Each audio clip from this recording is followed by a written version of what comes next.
হযরত ঈসা রূহুল্লাহর কাছে একজন ইহুদি আসলো, এসে বলে হুজুর, ও হুজুর, আমি আপনার সহচর হতে চাই, আপনার সাথে আমি চলতে চাই, আমি আপনার সাথে থাকতে চাই। হযরত ঈসা রূহুল্লাহ বলে ঠিক আছে চলো, আমার সাথে চলতে চাইবা, আমার সাথে থাকবা, চলো আমরা রওনা হই। আল্লাহর নবী ঈসা ওই ইহুদিকে নিয়ে রওনা হলাম। সাথে 3টা রুটি নিল। কয়টা রুটি? আওয়াজ দিয়ে বলেন কয়টা? 3টা রুটি নিল। লোক হলো 2 জন, রুটি হলো 3টা। চলতে লাগলো। আস্তে আস্তে যাইতে যাইতে ঈসা আলাইহিস সালাম সাথে ওনার সহচর ইহুদি একটা গাছের কাছে গেল। ওই জায়গার মধ্যে যে ক্লান্ত হয়ে গেল। আল্লাহর নবী ঈসা ওই 2 জন ইহুদি এবং হযরত ঈসা রূহুল্লাহ দুজনে 2টা রুটি খাইলেন। কয়টা? 2টা রুটি খাওয়ার পরে একটা রুটি অবশিষ্ট রয়েছে। হযরত ঈসা আলাইহিস সালাম উনাকে এখানের মধ্যে বসাইয়া কোনো একটা কাজে তিনি একটু দূরে গেলেন। আয়েশা জিজ্ঞাসা করে, ইহুদি রে, আমরা 3টা রুটি এনেছিলাম, 2টা রুটি 2 জনে খেয়েছে, একটা রুটি অবশিষ্ট রয়েছে, ওই রুটিটা কোথায়? ডাক দিয়া বলে হুজুর, ও হুজুর, এই রুটি সম্পর্কে আমি জানি না, আমি জানি না। আল্লাহ আল্লাহ আল্লাহ আল্লাহ আল্লাহ আল্লাহ পাগল মন একবার আর বাবলে না রে তোর হইব রে মহারান মারহাবা। আল্লাহ আল্লাহ আল্লাহ আল্লাহ পাগল মন একবার আর বাবলে না রে তোর হইব রে মহারান মারহাবা। আল্লাহ আল্লাহ আল্লাহ আল্লাহ তোই মরিলেম সঙ্গের সাথে, তোই মরিলেম সঙ্গের সাথে, পাইবি না এক জন পাগল মন মারহাবা। আল্লাহ আল্লাহ আল্লাহ আল্লাহ পাগল মন একবার আর বাবলে না রে তোর হইব রে মহারান মারহাবা। আল্লাহ আল্লাহ আল্লাহ আল্লাহ আল্লাহ আল্লাহ আমার মরণের কত দিন বাকি আমি জানিলাম না গো আল্লাহ, মরণের কত দিন বাকি মারহাবা। আল্লাহ আল্লাহ আল্লাহ আমার মরণের কত দিন বাকি আমি জানিলাম না গো আল্লাহ, মরণের কত দিন বাকি মারহাবা।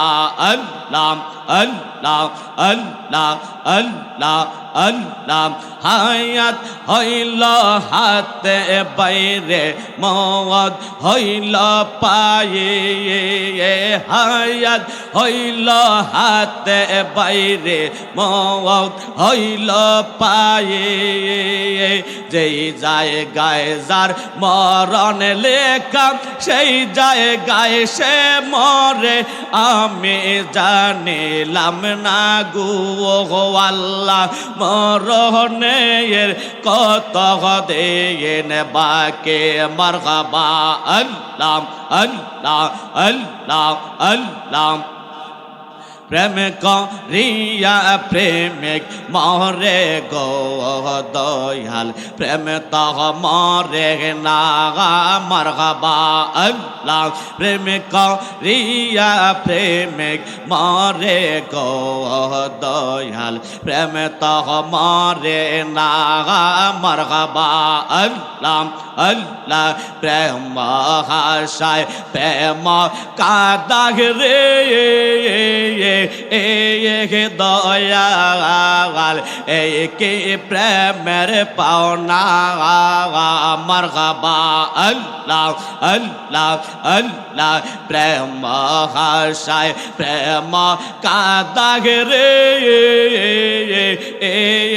দয়াল কে প্রেমের পাওনা রাজগঞ্জ বাসে প্রেমে করিয়া কলঙ্ক ঘোষণা ওরে রাজগঞ্জ বাসে প্রেমে করিয়া কলঙ্ক ঘোষণা প্রেমে করিয়া প্রেমিক মরে গো দয়াল প্রেমে তহ মরে না মারহাবা আল্লাহ আল্লাহ আল্লাহ আল্লাহ আল্লাহ প্রেমিক রিয়া প্রেমিক মরে গো দয়াল প্রেমে তহ মরে না মারহাবা আল্লাহ আল্লাহ আমি জানি গো দয়ালের প্রেমে আসে কত জালা মারহাবা আল্লাহ আল্লাহ আমি বোঝে গো দয়ালের প্রেমে আসে কত জালা মারহাবা আল্লাহ আল্লাহ আল্লাহ আল্লাহ আল্লাহ আল্লাহ আল্লাহ আল্লাহ আল্লাহ আল্লাহ আল্লাহ লা ইলাহা ইল্লাল্লাহ মুহাম্মাদুর রাসূলুল্লাহ সাল্লাল্লাহু আলাইহি ওয়াসাল্লাম।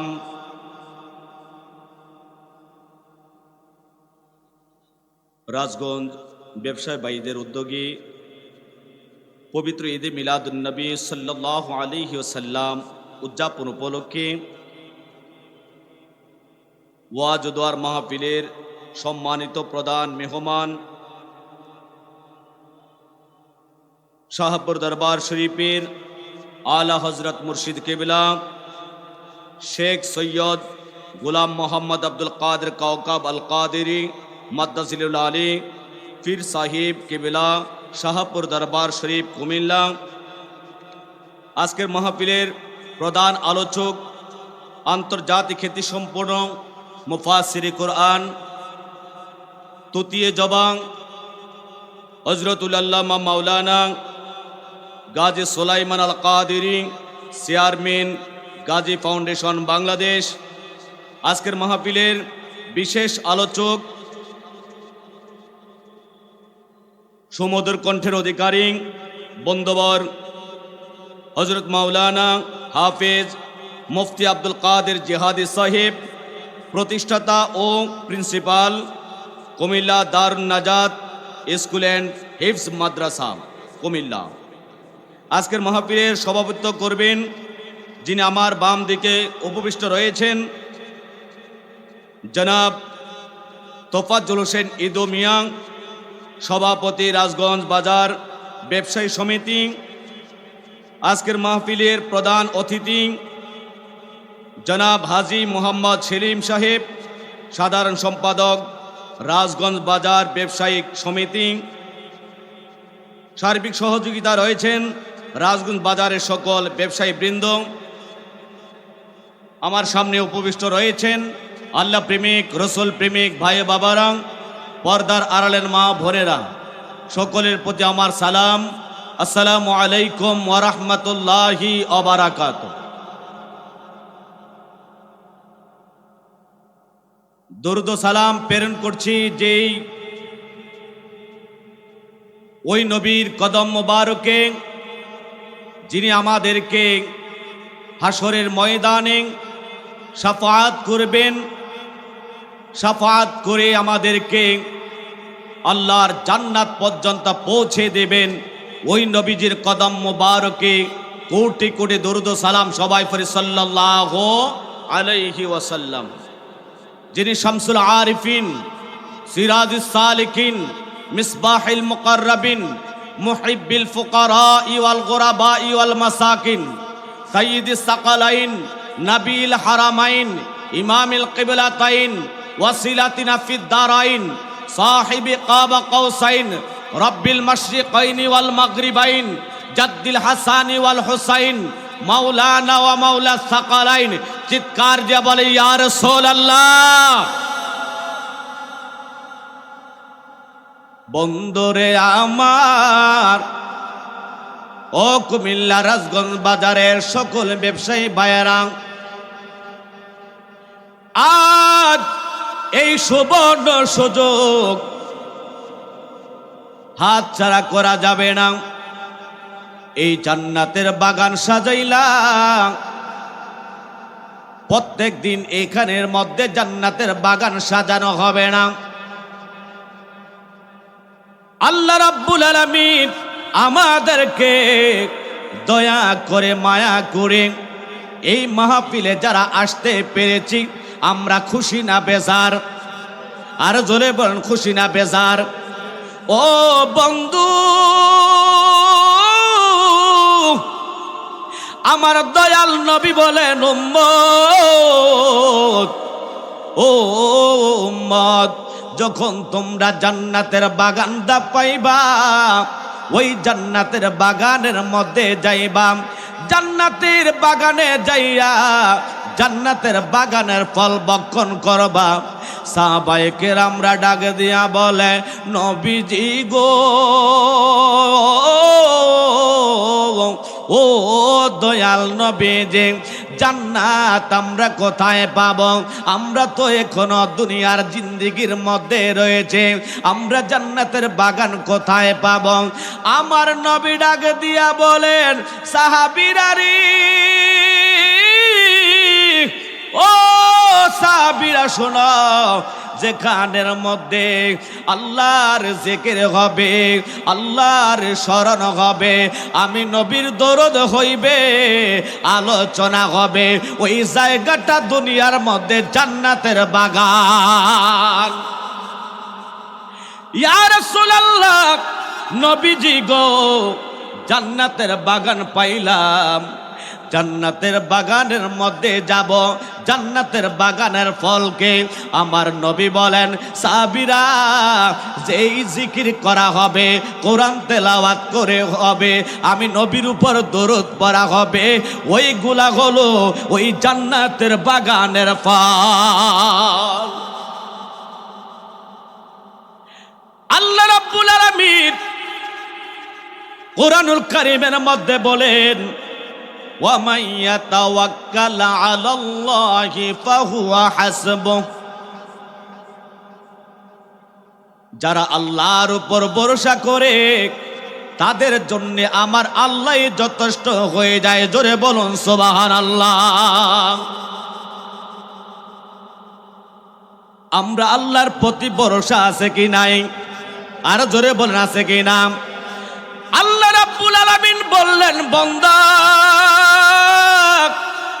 যারা আমি আল্লাহর প্রতি ভরসা রাখবে,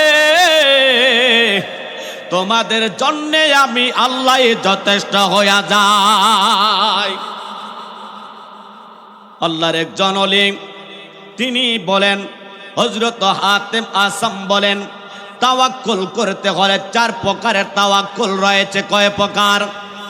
4 প্রকারের তাওয়াক্কুল, ভরসা রয়েছে। আমরা 4 প্রকারের তাওয়াক্কুল করি। একজন তাওয়াক্কুল করে মানুষের উপর, মানুষ তাওয়াক্কুল করে, ভরসা করে, করে কি না? বলে যে আমার সভাপতি সাহেব যতদিন এই বাজারের মধ্যে থাকবে, এই বাজারের কোনো অসুবিধা হবে না। মানুষ মানুষের উপর তাওয়াক্কুল করে, ভরসা করে, ঠিক কি না বলেন? আর জোরে বলেন ঠিক কি না? 2 নম্বরে, মানুষ তার সম্পদের উপর তাওয়াক্কুল করে, ভরসা করে। আমার যেই সম্পদ আল্লাহ দিয়েছে, এই সম্পদ যতদিন থাকবে আমার কোনো বিপদ হবে না। এই টাকা দিয়ে, এই সম্পদ দিয়ে আমি আবার বিপদ কাটাইতে পারব। 3 নম্বরে, মানুষ তাওয়াক্কুল করে নিজের সত্তার উপরে, নিজের শরীরের উপরে তাওয়াক্কুল করে। এই শরীর যতদিন ভালো থাকবে, এই শরীর যতদিন সুস্থ থাকবে, আমার কোনো সমস্যা হবে না, আমি কাউকে ভয় পাই না, ঠিক কিনা বলেন? 4 নম্বর পরে যদি কেহ আল্লাহর উপর ভরসা করে, আল্লাহ বলেন বান্দা ওহুয়া মাকুম আইনামা কুনতুম, বান্দা তুমি যদি আমার উপর ভরসা করো, আমার উপর তাওয়াক্কুল করো, আমি কথা দিলাম তুমি যেখানে থাকো না কেন আমি আল্লাহ তোমার সাথে থাকবা। আল্লাহর উপর ভরসার দরকার আছে কিনা? আর জোরে বলেন দরকার আছে কিনা? একজন মানুষ লোভী হয়ে যায়, টাকার জন্য লোভে পড়ে যায়, স্বর্ণের জন্য মানুষ লোভে পড়ে যায়, ঠিক কিনা বলেন? নারীর জন্য লোভে পড়ে যায়। হযরত ঈসা রুহুল্লাহর কাছে একজন ইহুদি আসলো, এসে বলে হুজুর, ও হুজুর, আমি আপনার সহচর হতে চাই, আপনার সাথে আমি চলতে চাই, আমি আপনার সাথে থাকতে চাই। হযরত ঈসা রুহুল্লাহ বলে ঠিক আছে চলো, আমার সাথে চলতে চাইবা, আমার সাথে থাকবা, চলো আমরা রওনা হই। আল্লাহর নবী ঈসা ওই ইহুদিকে নিয়ে রওনা হলেন। সাথে 3টা রুটি নিল। কয়টা রুটি? আওয়াজ দিয়ে বলেন কয়টা? 3টা রুটি নিল। লোক হলো 2 জন, রুটি হলো 3টা। চলতে লাগলো। আস্তে আস্তে যাইতে যাইতে ঈসা আলাইহিস সালাম সাথে ওনার সহচর ইহুদি একটা গাছের কাছে গেল। ওই জায়গার মধ্যে যে ক্লান্ত হয়ে গেল। আল্লাহর নবী ঈসা ওই 2 জন ইহুদি এবং হযরত ঈসা রুহুল্লাহ দুজনে 2টা রুটি খাইলেন। কয়টা? 2টা রুটি খাওয়ার পরে একটা রুটি অবশিষ্ট রয়েছে। হযরত ঈসা আলাইহিস সালাম উনাকে এখানের মধ্যে বসাইয়া কোনো একটা কাজে তিনি একটু দূরে গেলেন। আয়েশা জিজ্ঞাসা করে, ইহুদি রে, আমরা 3টা রুটি এনেছিলাম, 2টা রুটি 2 জনে খেয়েছে, একটা রুটি অবশিষ্ট রয়েছে, ওই রুটিটা কোথায়? ডাক দিয়া বলে হুজুর, ও হুজুর, এই রুটি সম্পর্কে আমি জানি না, আমি জানি না। আল্লাহর নবী ঈসা রুহুল্লাহ ডাক দিয়া বলে ইহুদি, চলো আমরা সামনে যাই। সামনে যাইয়া দেখতেছে একটা হরিণ তার 2টা ছানা নিয়ে আসতেছে। ডাক দিলেন, এ হরিণ এদিকে আসো। হরিণ তার বাচ্চাটাকে নিয়ে, 2টা বাচ্চাকে নিয়ে হযরত ঈসা আলাইহিস সালামের কাছে আসলো। আসার পরে হযরত ঈসা আলাইহিস সালাম একটা হরিণের বাচ্চাকে জবাই করলো। জবাই করে এই হরিণের বাচ্চাটা সাথে সাথে আল্লাহর হুকুমে বোনা হয়ে যায়। ঈসা আলাইহিস সালাম ডাক দিয়া বলে ইহুদি, চলো আমরা এই বোনা এই হরিণটা আমরা ভক্ষণ করি। দুজনে এই হরিণের বাচ্চাটাকে ভক্ষণ করলো। অনেক সুস্বাদু খাবার খাওয়ার পরে ডাক দিয়া বলে, আল্লাহ, এই হরিণের বাচ্চাটা আমি খেয়েছি, আয় আল্লাহ, এই হরিণের বাচ্চাটাকে তুমি আবার জিন্দা কইরা দাও। আল্লাহর হুকুমে জিন্দা হয়ে যাও। বলার সাথে সাথে ওই হরিণের বাচ্চাটা আবার জিন্দা হয়ে গেল। এবার ঈসা রুহুল্লাহ ডাক দিয়া বলে, ইহুদি, আল্লাহ রাব্বুল আলামিন আমাকে যে মুজিজা দান করেছে, যেই আমাকে অলৌকিক ক্ষমতা দান করেছে, ইহুদি রে, ও ইহুদি, বলো বলো, এই 3টা রুটির মধ্যে 2টা রুটি একটা আমি খেয়েছি, একটা তুমি খেয়েছ, 3য় রুটিটা কোথায় গেল?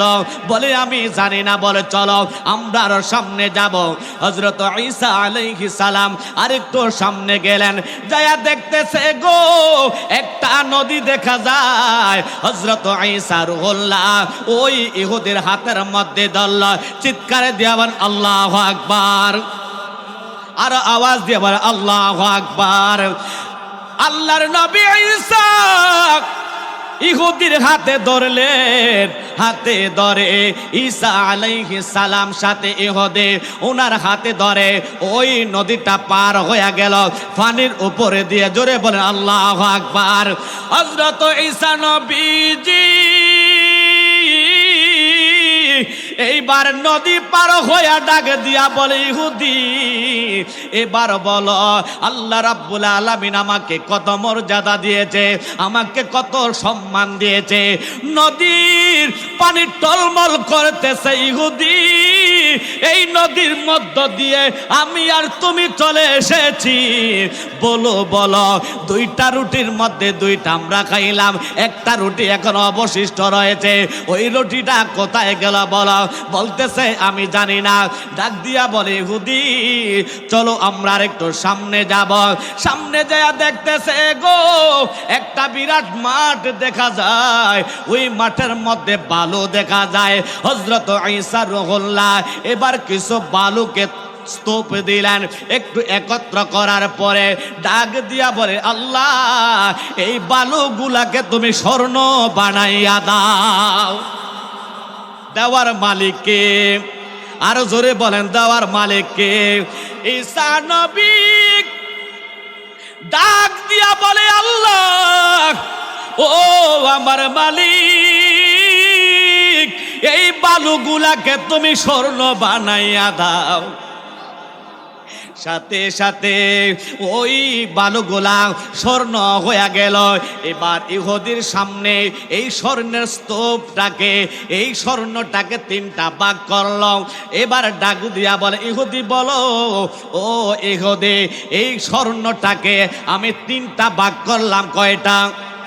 আরো জোরে বলেন কয়টা? এক ভাগ তোমার, আরেক ভাগ আমার, আর একটা ভাগ এখনো বাকি আছে। এই ভাগটা ওই ব্যক্তি পাবে যেই ব্যক্তি তৃতীয় রুটিটা নিয়েছে। ঈসা নবী বলার সাথে সাথে এবার ইহুদির মনের মধ্যে আরো একটু লোভ বাইরা গেল। মানুষ তো লোভী, বড় লোভী মানুষ। ওই ইহুদি এবার বলতেছে, হুজুর আমার কাছে তৃতীয় রুটিটা রয়েছে। ঈসা নবী ডাক দিয়া বলে, ইহুদি ও ইহুদি এইবার আমি তোমার কাছ থেকে চলে গেলাম, এই স্বর্ণগুলো আমি তোমাকে দিয়ে গেলাম, আমার আর প্রয়োজন নাই। আমার নবী বলেছেন, আল হারিসু মাহরুমন, যারা লোভী তারা মাহরুম হয়। আল্লাহু আকবার বলেন। যারা লোভী হয় আমার নবী বলেন তারা বঞ্চিত। এবার ইহুদিকে এই স্বর্ণের পাহাড়টা, স্বর্ণের স্তূপটাকে দিয়া ঈসা আলাইহিস সালাম চলে গেলাম। হঠাৎ আল্লাহর কুদরত থেকে দুইটা মানুষ আসলো, এসে ইহুদির উপর হামলা করলাম। ইহুদির উপরে হামলা করেছে। হামলা করার পরে এবার ইহুদি বলে, ভাই আমাকে মেরো না, এই তিনটা ভাগ স্বর্ণ আছে, আমরা লোক তিনজন, তিনজনে ভাগ করে নিয়ে যাব। বলতেছে ঠিক আছে নেব, আমরা ক্ষুধার্ত, আমাদের জন্য একটু খানা নিয়ে আসম। এটা রাজগঞ্জ বাজারে খানা আসেনি, আছে কি না? ইহুদি বলি আমি এখন যাব তোমাদের জন্য খানা আনতে। এবার ইহুদি গেল খানা আনার জন্যে। এবার চিন্তা করতেছে এই তিন, নারায়ে তাকবীর, নারায়ে রিসালাত, নারায়ে গাউসিয়া, বিশেষ বক্তার আগমন, বিশেষ বক্তার আগমন। এই মাহফিলের পক্ষ থেকে, এই মাহফিলের পক্ষ থেকে সবাই বলেন মারহাবা।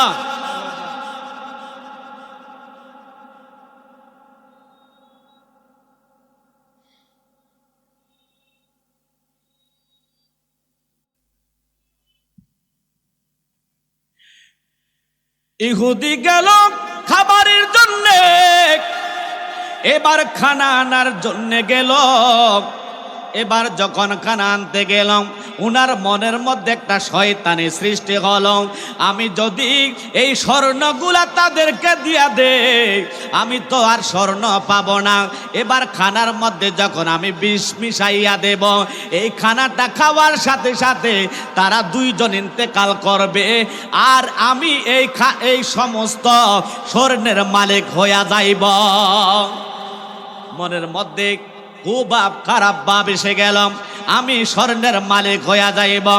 আর এদিক দিয়ে দুইজন চিন্তা করতেছে এই ইহুদিকে আমরা শেষ করে দেব, এই স্বর্ণটা আমরা দুইজনে ভাগ করে নেব। দুজনের নিয়ত কি খারাপ, নিয়ত কি খারাপ। এবার যখন খানা নিয়ে আসলাম, অতর্কিত ভাবে ওই দুইটা লোক ইহুদির উপরে চড়াও হয়ে গেলাম, তাকে মারতে মারতে শেষ করে দিল, তার ইন্তেকাল হয়ে গেলাম। এবার চিন্তা করলো আমাদের পথের কাটা শেষ হয়ে গেছে, এবার আমরা দুইজন এবার খানাটা একটু খেয়ে নেই। এবার যখন খানা খাইলো গো, এবার বিষ মিশানো খানা খাওয়ার সাথে সাথে তারা ওই দুইজন ইন্তেকাল করেছে।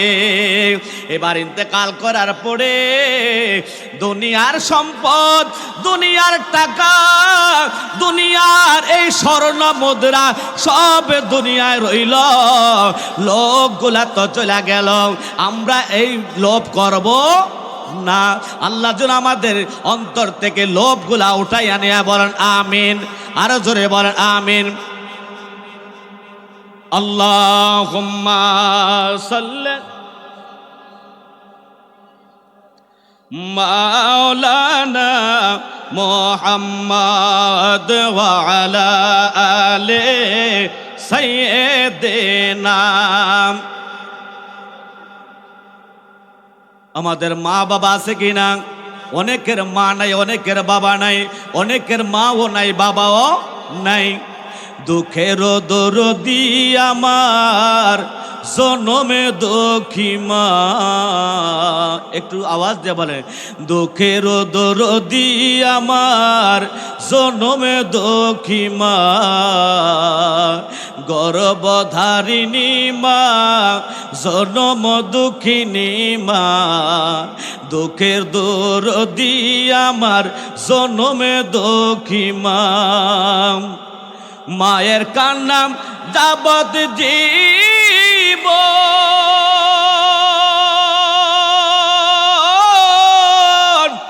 কয়েক মাস বনের কান্দরে,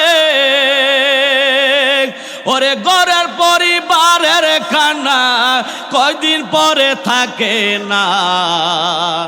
দুঃখের দরদি আমার জনমে দুঃখী মা,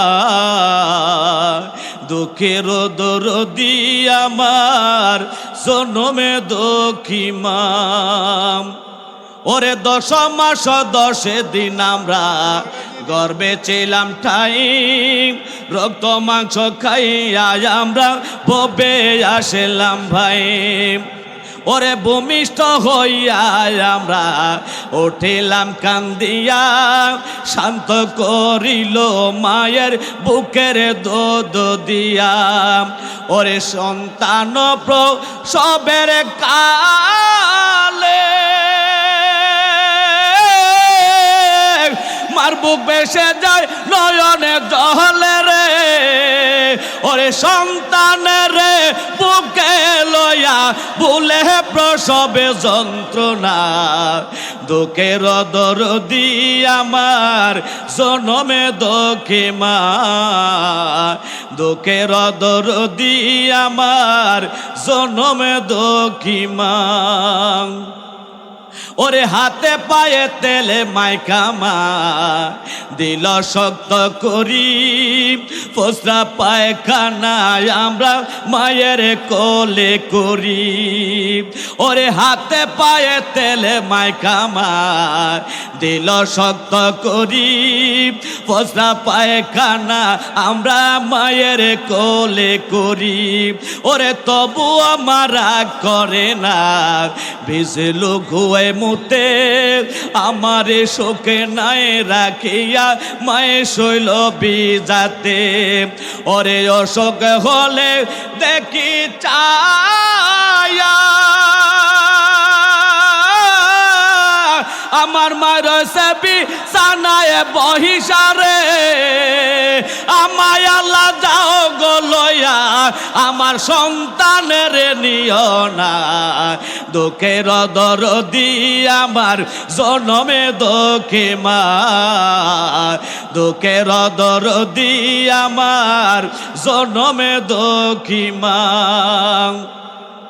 ওরে পুত্র যদি কুপুত্র হয় মায়ে নাহি পেলে হাজার দোষে ডাইকা মায়ে টান দিয়া লহে কুলে ওরে পুত্র যদি কুপুত্র হয় মায়ে নাহি পেলে হাজার দোষে ডাইকা মায়ে টান দিয়া লহে কুলে সে কান্দরে বেবে বলে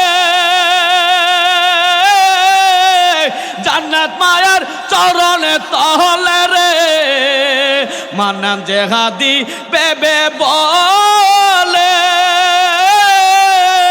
জান্নাত মায়ার চরণে তহলে রে তোরা দেখে বুখারী হাদিসে খোলে করেছে নবী বর্ণনা দুঃখের দরদি আমার জনমে দুঃখী মা দুঃখের দরদি আমার জনমে দুঃখী মা দুঃখের দরদি আমার জনমে দুঃখী মা আল্লাহ যাদের মা বাবা অন্ধকার কবরে চলে গিয়েছে আল্লাহ যেন তাদেরকে জান্নাতের মেহমান হিসেবে কবুল করবেন আমিন আমাদের যাদের মা বাবা এখনো বেঁচে রয়েছে আমার মা এবং বাবা অসুস্থ আল্লাহ যেন তাদেরকে পরিপূর্ণ শেফা দান করবেন আমিন।